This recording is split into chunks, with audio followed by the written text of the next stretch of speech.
It is Kenya, aka Red Angel, and we are here at one of my favorite locations, the Hobbyist in Charlotte, North Carolina. This eclectic and beautiful, magnificent venue is right here off of North Davidson. Cute, quaint, but so much creativity. So check it out while I sit here and I wait for our guests to arrive.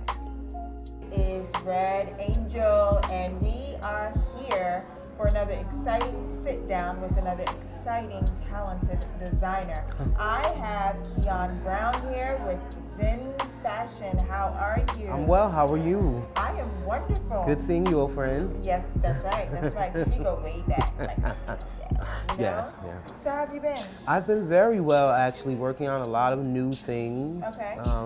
Yeah, taking in as much inspiration as possible every day. All right. Yeah. So you and I, we first met during a competition called Fashion on Court. Yes. This was about maybe 8 years ago. Yes. About that time. Yes. Back in Atlanta. Yes, in Atlanta. Okay, and now you're here in Charlotte, the Queen City. What brings you here? Yes. I'm always chasing a check. I have family here. I originally am from New Jersey, but I bounce around to find inspiration. I bounce around to find employment. But it's led me here to Charlotte. But let's talk about Fashion Uncorked first of all. Right. Shout out to the people at Fashion Uncorked. Hi, Norma. Hi, love Norma. you. Fashion Uncorked was a really cool experience. It was. It was the first fashion competition that I had won. I competed in one more prior to that one, but I didn't win. And I really believe that one competition, losing that competition, made me just say, I'm gonna win this. Yes. I got this. Because from then on, it was a lot of victories. And I mean, not to toot my own horn, but I really learned how to become a good competitor and to really design for what people want to see, especially in a competitive atmosphere. Right. Now, for those of you who do not know, Fashion Uncorked is a designer competition that originated in Atlanta, and it was to benefit Easter Seals of North Georgia. Mm-hmm. And so each year, designers would come, they would bring their sketches, and their designs were based off of a particular theme. It could have been jewelry, it could have been nature, it could have been anything.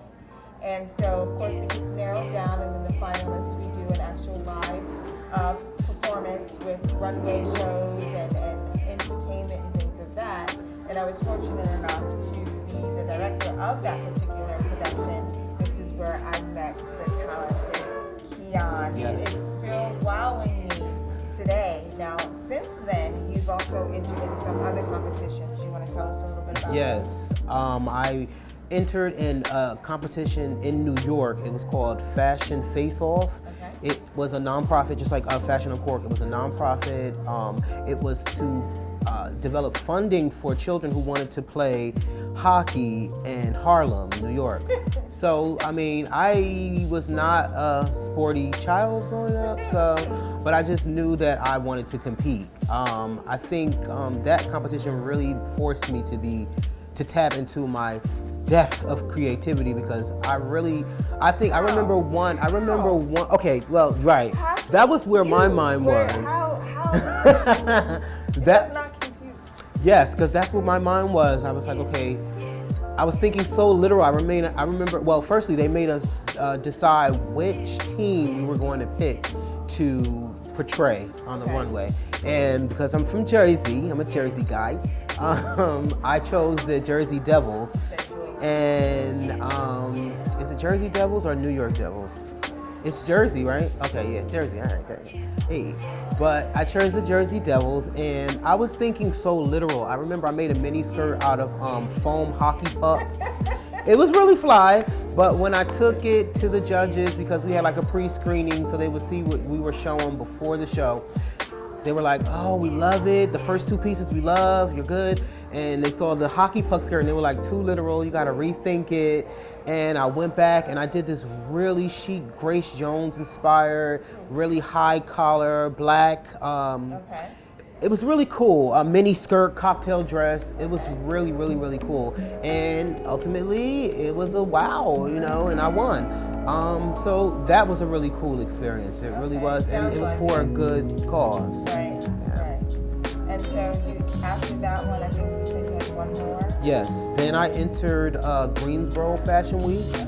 Hey, Greensboro Fashion. Shout out to And Giovanni and Whitney. That I love. Which one? It's the it's like I think a white cream bottom. Yes. And the top was like lacy lavender. With chain links. Something. Yes, I know exactly what you're talking about. Yes. That dress right there. Yeah, that's one of my favorites also. That chain link was hand painted, so I saw it in my head and I'm like, I really have to make this stencil. I made a stencil especially for that. Oh, I'm giving out too much. Wait a minute. Don't give away all your secrets. Right, but yeah, that's one of my favorite gowns. Yeah, Okay. but ultimately, yes, the Greensboro Fashion Week experience was very, very good. The folks at Greensboro Fashion Week are very professional. The whole process was really, really cool. Again, like Fashion Uncorked and Fashion Face Off, I had to audition, and then I had to submit some of my designs. Okay. And they told me I'm going to be competing, and I compete against 10 other designers, I believe. Yes, 10 other designers, and that night I proved to be victorious again. So you say that you weren't into sports, but you clearly have a competitive Yes, I personality. think So that is what Yeah, it sounds like you got you going. I chase, yes, and it just brings out the best in me because I think I work better under pressure, but in a competitive atmosphere, it just really brings something out of me. It really does. It forces me to tap into things that I wouldn't normally, tap into. Right. Now, to hear you say that you competed in a lot of different competitions, would you say that helped to mold your creativity or your ability to have to think outside of the box when it comes to Absolutely, your designs? because in a competition setting, a lot of people don't want to see the same thing Very that true. they're seeing in a department store. They want to see updated, new, fresh ideas. They don't really want to see the same thing. So it does force you to look outside the box, look at the way fashion is going in that moment and go against the grain. So yeah, it definitely helps me to tap into, like the gown I did for Fashion Uncorked.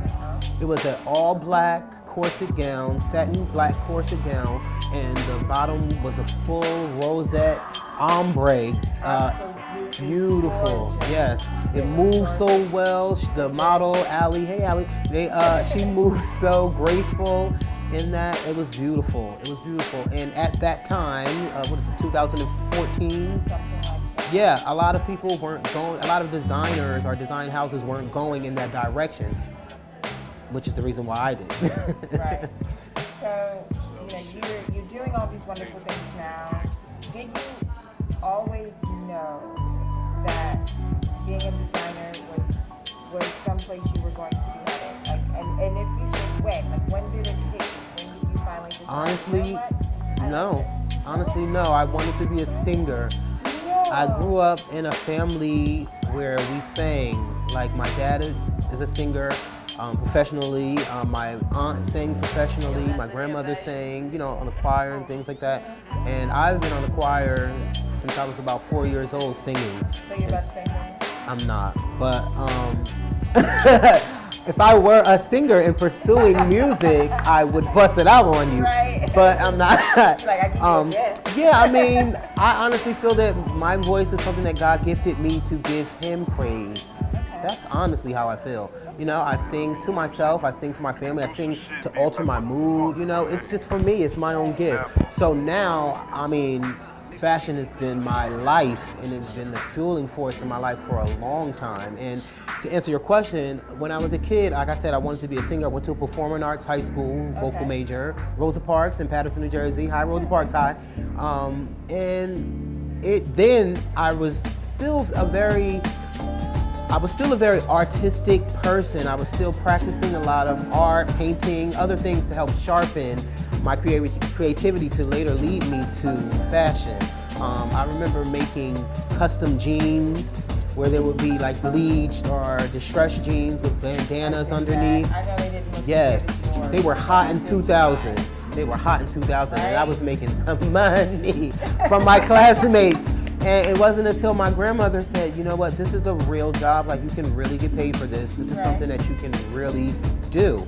And I said, well, and she said, well, you know what? Look, I don't know a lot about it, but I'll get you books, I'll get you magazines and things that you can improve. And from there, it was my passion. I remember staying up till 1 in the morning. My grandma gave me a designated station in the basement where I could sew. And yeah, she was a huge support. And I would be up all night till 1 in the morning trying to practice. Yes. Early in the morning, getting up and going to school, getting up and going to work, it really consumed my life. And then I remember laying in the bed, I was probably about 17 years old, and I said, you know what, this is what I really want to do. And it scared me. I just was laying in the bed. I can always remember that when I'm feeling like, I can't do it, it's too much, I don't know. And I remember just saying, this is what I want to do. And from that moment on, I think that's when I really took it seriously. Like, everything about the industry I have to consume, I have to practice, I have to exercise, because I want to be the best. I want to be there. I want to be what I see. Yes. There's always something new. That's the beautiful thing about that. Absolutely. That it takes forever. Yes. Wow, I'm impressed. Thank you. I mean, I've always loved your designs. I've always loved your creativity. And now I'm even more excited because you're launching a new line. Yes. So tell us a little bit about that. Well, it's not so much a new line, it's just a new collection. It's my very first men's collection. Okay. I've always favored women's fashion. I feel that's one of my strengths, but I really surprised myself with this men's collection. It features a lot of my strengths still, like outerwear. Has a really cool color palette, lots of textures. It's a really masculine, but it has an artistic blend to it.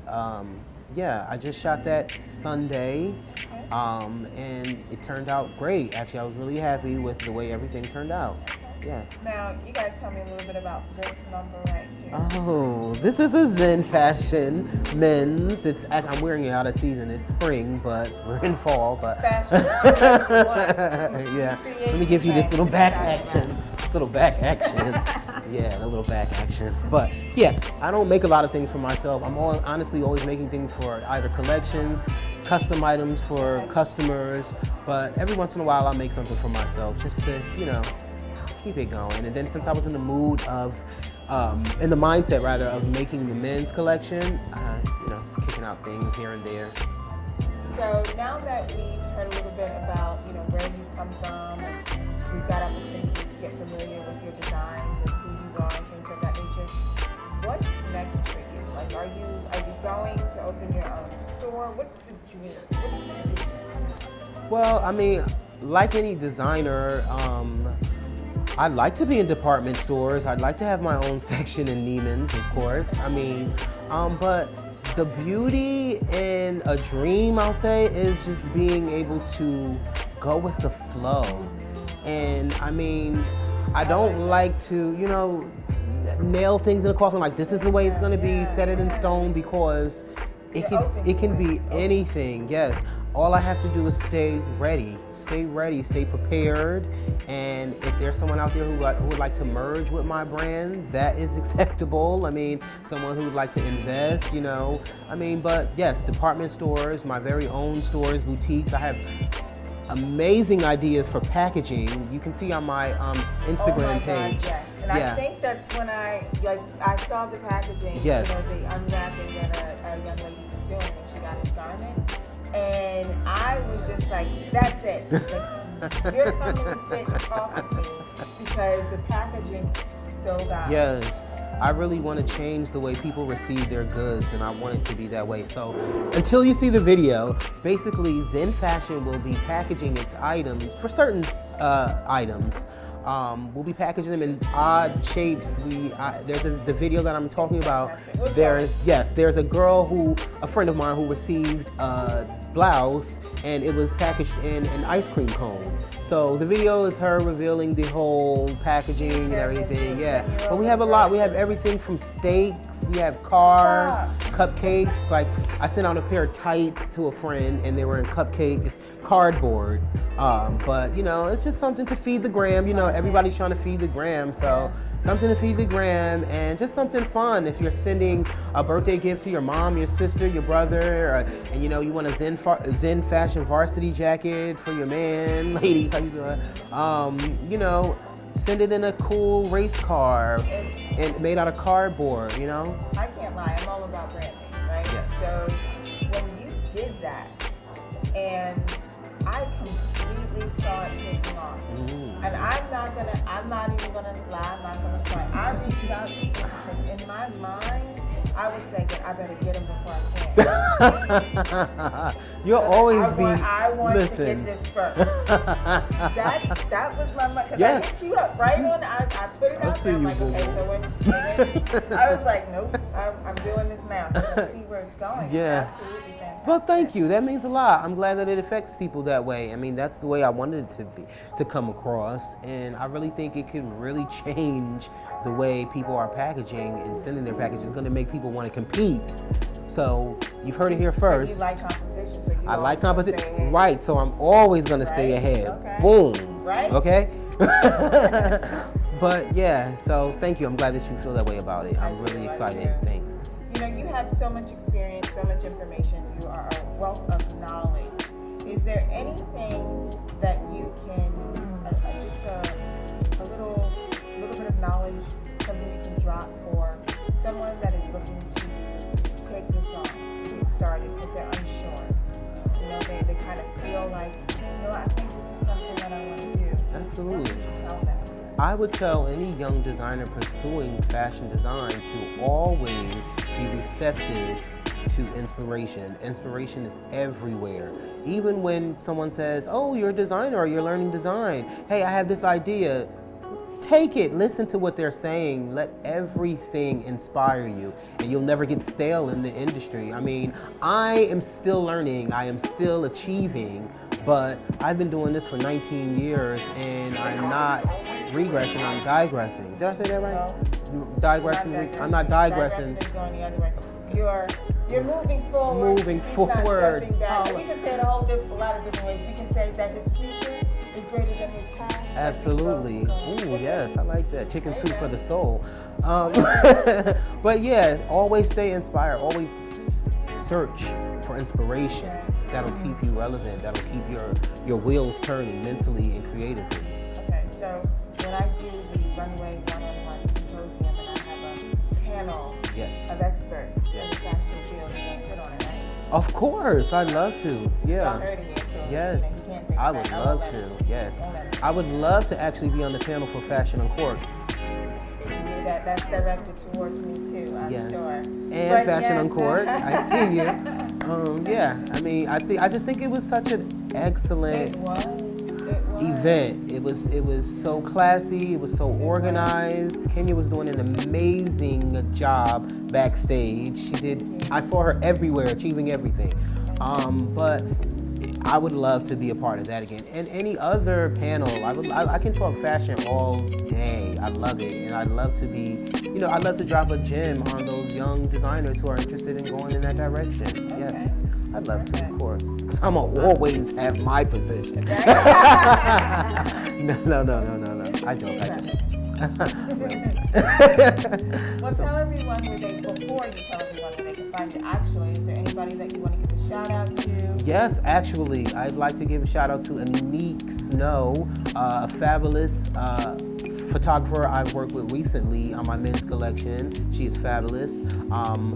Also, the stylist who worked on set with us, his name is Darian Payne. You guys can look him up, I believe. I do not know their Instagrams offhand. Sorry, guys, don't kill me. But you can definitely search them on Instagram. Darian Payne for style and Anique Snow for photography. Yes. All right. Well, tell everyone where they can find you on the gram. Yes. Purchase their designs with that magnificent packaging. Yes. Well, you can find me on the gram at ZYN Fashion, ZYN Fashion. And you can also find me you can also order or find my garments at ZYNFashion.com. Okay. And if you're trying to reach me by email, fatherzyn@yahoo.com. I check my emails very frequently. Okay. So. Wonderful. Well, we have come to the end of this fantastic episode of Runway One-on-One. Remember, you can always watch us on Indie Central TV, available on Roku. Give us a follow at runway_1, the number 1, ON1. So you've had a great time. I'm sure that we're going to do something like this again, except on a grander scale. Yes. I'm 100% sure of it. Yes. I will also send you pictures from that men's collection, some preview pictures of that men's collection. Okay. Yes. So I guess when I get home after this, I'm going to have to give Norma a call because Fashion at Court is coming up. Yes. I think a lot of people would like for us I think so. I think to so. come back. Yes, yes. Well, and young designers need that, just to throw that in there. Young designers who are trying to make it need those competitions to help build, you know, their skin for designing and to just help build their portfolio. Right. So yeah, it's really important.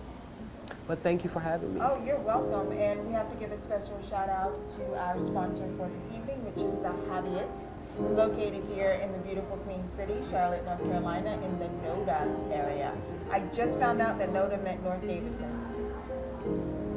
Yeah, NoDA. N-O-D-A, right? Oh. It's the artsy-fartsy district, so it's perfect. Yes. So come check them out. They have great wines. They have great, what do you call it, draft beer. Great visuals. Yeah, they great visuals. And they have alcoholic ice cream. Yes. That is just, yes. I didn't know that. Yes, they do. Give that a try. Thank you, everyone. Have a good one. See you